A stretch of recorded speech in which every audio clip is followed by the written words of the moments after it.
guys, I'm Aaron from PhoneDog.com, and yeah, you knew it was going to happen. T-Mobile myTouch 4G, T-Mobile G2, put them together, and we're going to have a dogfight. They're the carrier's two high-end Android devices. Both support HSPA Plus or 4G.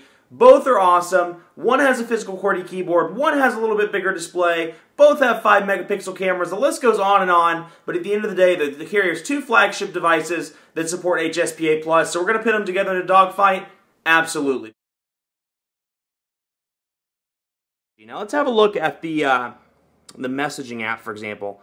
And because, since it's running on this one, vanilla version of Android's running on this one, you'll notice that, several apps are different, including the messaging app.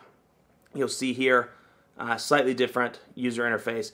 And you'll notice, and I'll touch on this a little bit later, I just noticed it in the video camera, you'll see the H's up there. There's no way to tell whether you're on, HSPA Plus or standard HSPA. So just shows an H when you're on 3G. That's a little bit frustrating, but more on that later. Now, you can go to Compose Message, and we'll go to New Message here, and you can see the keyboard differences. The G2 has a stock Android keyboard installed, whereas the myTouch 4G has HTC Sense keyboard installed.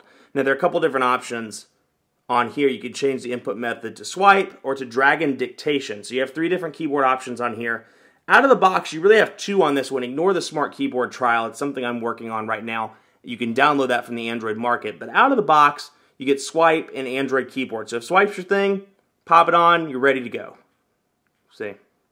Which I'm not very good at it, obviously, but you can see there. If swipe's your thing on this one, you have it as well. But comparing apples to apples and really looking at the stock, what's really the stock keyboard, the HTC Sense keyboard versus the stock Android keyboard, I have to give it to the Sense keyboard. I think the haptic feedback, the overall placement of the keys, and the fact that they're a little bit bigger, combined with the fact that this is a 0.1-inch screen increase, doesn't seem like much, but again, it's there. I think the keyboard on the myTouch 4G is easier to use. Now, that said, so for virtual wars, I'd have to give it to the myTouch 4G. Obviously, it doesn't have a physical keyboard, so it's completely out of the game for the physical keyboard award. And I mean, the G2 has a phenomenal, as I've said before, absolutely phenomenal physical QWERTY keyboard. It's 4 rows. The keys are very tactile, nice and rubbery, easy to use, feel good while typing. And they're placed so you can type really quickly. So hey there, how are you doing? Very quick, very easy. And you have these quick keys at the bottom where you can click one and you can assign an application to it. So let's say, I use settings.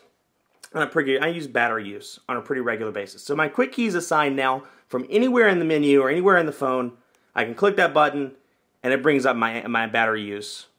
Easy as pie. So nice to have that. There are 2 other buttons on this end. And then there's a widget on the home screen, which I don't actually have on here at the moment. There's a widget where you can put the quick keys on the home screen so you don't have to actually open the keyboard, to get to that. So that's a nice touch there. Physical keyboard front, have to obviously give it to the G2, but I still would give it to the G2 anyway. Absolutely love the physical QWERTY. Tactile, feels great in the hand. Nice large keys, very responsive, and very easy to use. But in terms of the physical or the on-screen QWERTY, myTouch 4G all the way. I just feel like it's more tactile, easier to use. The keys are a little bit bigger, and that little minor increase in screen difference, maybe it's just me, but that minor increase in screen size definitely helps. So obviously with some software changes, there are some app changes as well between the 2 devices. The myTouch is a more consumer-oriented device or prosumer device, whereas the T-Mobile G2, and I know I keep saying this, but it's more of a vanilla device for devs or for professional users that need the keyboard, etc. So you'll see just by looking at the menu, T-Mobile's app pack is pre-installed on this. Several games, Asphalt 5, Monopoly, Rock Band, things like that are pre-installed on this one. Now on the myTouch 4G, you get T-Mobile TV, which you don't get on the G2 as of yet. T-Mobile TV is a lot like Sprint TV. You get some free channels, and then to get the premium channels, it's $9.99 monthly. Both offer Wi-Fi calling.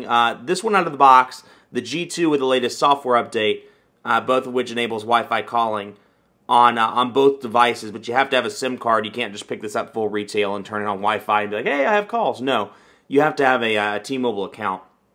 But the one benefit to the myTouch 4G features, in addition to the front-facing video camera, you get a Wi-Fi hotspot capability as well on the myTouch 4G. So the portable Wi-Fi hotspot allows you to connect up to 5 devices to this unit to share the internet connection on the myTouch 4G. It's available from T-Mobile for $14.99 monthly in addition to what you're paying right now. So take those monthly rate charges, slap on an additional $15, and if you want that, it's there. But that said, at least this one supports it, whereas the G2 doesn't. So on that end, that's a nice business touch that I'm surprised wasn't in the G2. So, just in terms of apps out of the box and features, I'd have to hand it to the myTouch 4G for offering mobile hotspot, front-facing camera. Look, not everybody's going to use all of these features. The consumer may use the front-facing camera, the prosumer and business user may use the hotspot, but I feel like this has more of a mix of features available for everybody, whereas the G2 is a little bit more plain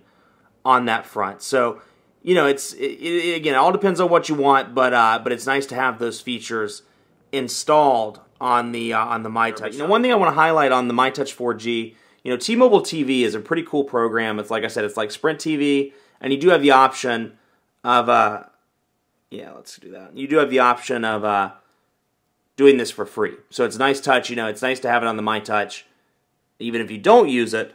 Who knows? Maybe 2 months from now you want to watch live TV, and you could do it on the myTouch 4G. As of right now, there's no out-of-the-box TV program on the G2, so you're stuck without that. Now the picture will enlarge here in just a second.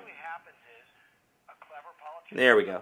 And you can see, no little buffering, good picture, looks nice. I don't want to go too much into that. Check the myTouch 4G review if you want to see more on that. But it's nice to have that out of the box, as a program, whereas the G2 doesn't have that. Now let's have a look at the widgets on these devices, because obviously this being stock Android, this being Sense, there are a couple different widgets.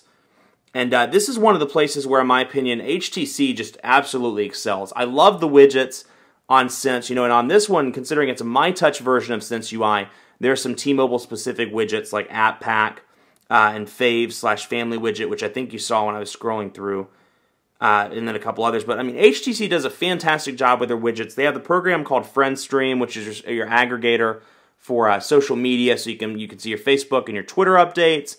It has several things. Calendar widget, that's an HTC specific calendar widget, which is a nice touch. I love the widgets on Sense, and those continue over for the most part into the myTouch version. Cool thing about this, it does have a specific Google Voice widget, which is a nice touch.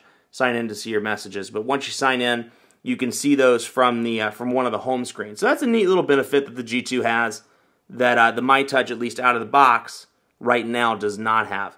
Other ones include the quick keys, like I was talking about earlier. You can set that. And remember, we set the number 1 key earlier, pops right back up into what's taking up the battery or what's reducing the battery. So you can do that from here, or you can flip it open and hit the keyboard. So, outside of vanilla Android, the quick keys is an HTC specific widget, but the rest are stock Android widgets that you're probably familiar with. Of course, a Dogfight wouldn't be complete without a speed test with quadrant standard and a network speed test. So we're going to do both of those right now. Let's jump into quadrant standard first, and we'll let those run. Now, while they're running, I'll tell you, call quality's been great on both of these devices. I've been very pleased. I haven't dropped any calls. Actually, I took both of these to T-Mobile dead spot, the same T-Mobile dead spot, over the course of a week. And while the calls were pretty choppy, it was in a parking garage. While the calls were very choppy and I was, having a hard time hearing what the other caller was saying, it didn't drop the call. So that was a nice touch on that front. Now, the earpieces were both very loud on this device. And the speakerphone, I tested myTouch 4G in a coffee shop, and then I tested this one while I was at a gas station. I stopped to grab a soda. Both of those were fantastic in a busy shop, and I was able to hear, I don't test them for very long because that's just annoying, but I was able to hear my caller, and then before I threw it back onto the regular speaker. So nice touch there, and overall, I was very pleased. Now, this one's already back with a score of 1,965, which blows past anything I've seen thus far. This one is 1,588, so myTouch 4G wins by a landslide in terms of quadrant standard with 1,965, beating the Nexus 1, Moto Droid X, Evo, Droid X without Android 2.2, Galaxy S, some of the other hot devices on the market right now. This one blows past them all. On this front, 1,588, still faster than the average Nexus 1, but this one definitely takes the case. I feel like that was a competition video. Like, bam, this one takes the case. and or takes the cake rather, and wins on the quadrant standard front. Now let's do a speed test. Okay, so we're loaded up on the Charlotte server for both of these, and let's begin the test. I wanted to do these at the same time, or around the same time, so we could get it as accurate as possible in terms of the reading. And there looks like the myTouch is pulling ahead about 2 megabits per second on the upload, 1.9 megabits per second-ish on the G2. Now, keep in mind, I have an HSPA Plus enabled tower right beside my office. When I was using the Web Connect Rocket, I was getting great HSPA Plus speeds. Not quite sure what's going on with these devices, but very disappointing speeds on that front. Now let's test it again. But on the first round, the myTouch won. Of course, that's network dependent, so there's really no winning there. But certainly interesting. On the front, about 2.3 megabits per second to 2 megabits per second on the G2. So again, the myTouch wins, even though it's not really winning. But the myTouch gets the unofficial crown for network connectivity speed. Still, not good for HSPA Plus to be touting it as 4G. That's not 4G. Those speeds are not anywhere close to estimated 4G speeds. So much more coverage to come on the T-Mobile myTouch 4G, the T-Mobile G2 on PhoneDog.com. The winner, in my opinion, is clearly the myTouch 4G. I think, both of these devices are great. Don't get me wrong, they're available at the same price point, and they both serve different needs. So if you need a keyboard, you text message a lot, you email a lot, you need that physical QWERTY, the G2 is where it's at. And it's a great device, it's reasonably speedy, and it has a nice vanilla Android interface to boot. So Android nerds will love this. Developers will love this. People that want the physical QWERTY keyboard or stock Android experience will be very pleased. Now that said, I think feature for feature, this is a better device. I think it has the front-facing camera is a nice touch. 1 gigahertz next generation processor, even with Sense, still runs faster based on my unofficial speed testing. So nice that front. I think the camera's a little bit better. I like the way it feels in the hand. It's thinner, obviously. I don't need the physical QWERTY keyboard, and I think on the on-screen front, the myTouch 4G's on-screen keyboard options are better than the G2's on-screen options. So it all depends on what you need, but I think feature for feature, I think this appeals to more users than the G2 does. T-Mobile TV, Hotspot, Wi-Fi calling. This has Wi-Fi calling too, but that Hotspot and T-Mobile TV, both great options for consumers, prosumers. Heck, even small business people like to watch TV every now and again. So nice to have those features on here, even if you don't use them. So, in my opinion, myTouch 4G, but both of these devices are great. So if you have the G2 or you have the myTouch 4G, you have a great device. Much more coverage to come on PhoneDog.com with these devices. In the meantime, be sure to like us on Facebook, Facebook.com/PhoneDog. We're giving away 100 iPads. That's cool. You can win one of those, or you can win a trip to the Super Bowl in 2011. Very cool on that front. So like us on Facebook, Facebook.com/PhoneDog, and be sure to follow me on Twitter, PhoneDog_Aaron. Hey, let me know. Am I crazy? Is the myTouch 4G the best ever? Am I stupid because the G2 is the most awesomest device in the world? You tell me. So, let me know, PhoneDog_Aaron on Twitter. Thanks for watching. Have a great day, and you stay classy, Phone Dog.